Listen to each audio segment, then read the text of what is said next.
গড়িয়ার কাছে শ্রীরামপুর ক্লাব।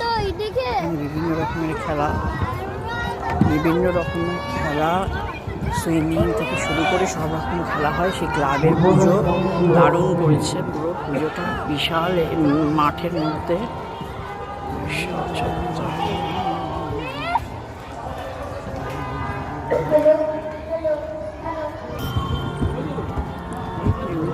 খুবই ভিড় হয়েছে, আজকেই উদ্বোধন হলো।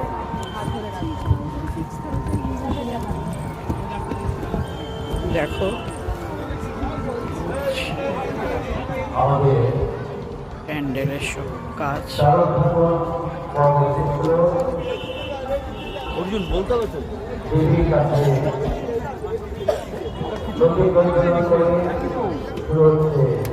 হাত দেবেন না।